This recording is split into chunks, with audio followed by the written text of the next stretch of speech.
Hello, my name is Alice Moores and I'm a Clinical Education Leader in Programme Quality for the statewide Occupational Therapy Clinical Education Programme in Queensland Health. This presentation is third in a series on clinical decision making. It discusses some of the common challenges inherent in sharing clinical decision making with others and what experienced health professionals may need to consider when doing this. The clinical decision-making of experienced health professionals has been characterised as being complex. It's often tacit and less conscious compared with the clinical decision-making of novice health professionals. This means that learners, either students or novice health professionals, find it difficult to understand the clinical decision-making of more experienced health professionals by observation alone. Equally, experienced health professionals often find it difficult to communicate their clinical decision-making to others in a way which makes it explicit. This is because their clinical decision-making is often automatic or less conscious. Let's consider for a few moments the characteristics of the clinical decision-making of experienced or expert health professionals. Experienced health professionals are intuitive. Their clinical reasoning is not rule-based and linear. They're flexible in their use of formal and tacit or understood and implied knowledge. They're fast, effective and creative in their interventions. When experienced health professionals make clinical decisions, they commonly chunk information into recognisable patterns. They draw from an extensive bank of reasoning and decision-making patterns or illness scripts and case examples. They isolate relevant from irrelevant material. They formulate tentative hypotheses about patient care, and they do this early. And they access more unconscious cues from their environment. It's important that experienced health professionals share their clinical decision making so that novice or less experienced health professionals can learn from it.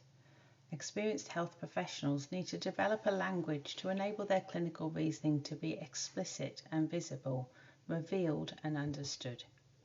In order to do this, they need to first develop their consciousness and awareness of their clinical reasoning and clinical decision making so that they can then describe it to others.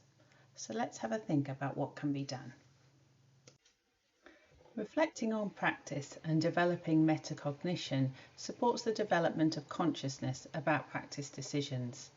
Metacognition is the development of awareness of one's own cognitive processes and cognitive skills necessary to manage knowledge.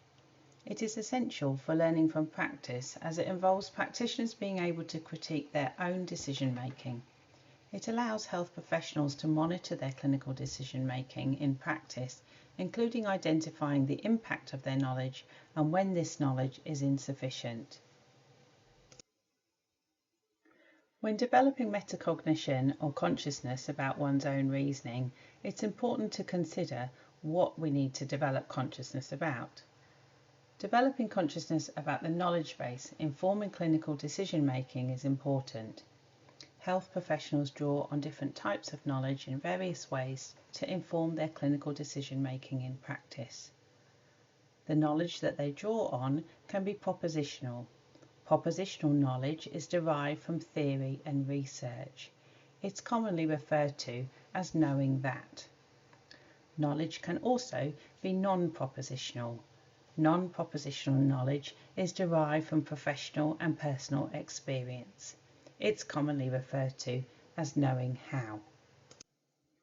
Knowledge supporting clinical decision making can originate from evidence or research-based knowledge. It can also be derived from practice-based knowledge. Health professionals often combine both evidence-based and practice-based knowledge together when making clinical decisions in practice. Health professionals also use discipline-specific knowledge, that which is derived from within their profession. They combine this discipline-specific knowledge with related knowledge. Related knowledge is derived from outside of their profession, but it's accessible and it informs what they do. Developing an awareness of the knowledge base which health professionals draw on to support their clinical decision making is a useful first step prior to sharing it with others. The next presentation in this series discusses how health professionals can support the clinical decision making of novice learners in their role as either clinical educator or as a supervisor. The presentation also guides listeners to 5 strategies to support the clinical decision making of students or novice learners, including sharing clinical decision making.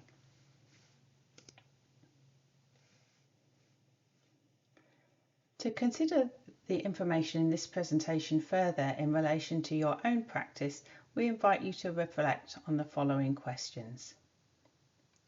Think of a time when you needed to describe your clinical reasoning to a student or a less experienced colleague. What were the challenges? In what ways do you reflect on your own practice? Do you think through a process to guide your reflection on practice? Do you use tools or particular strategies? What knowledge informs your clinical decision making? How would you describe your clinical reasoning to a colleague of the same or a different profession, or a new graduate or student? Thank you for your reflections and for listening to this presentation today.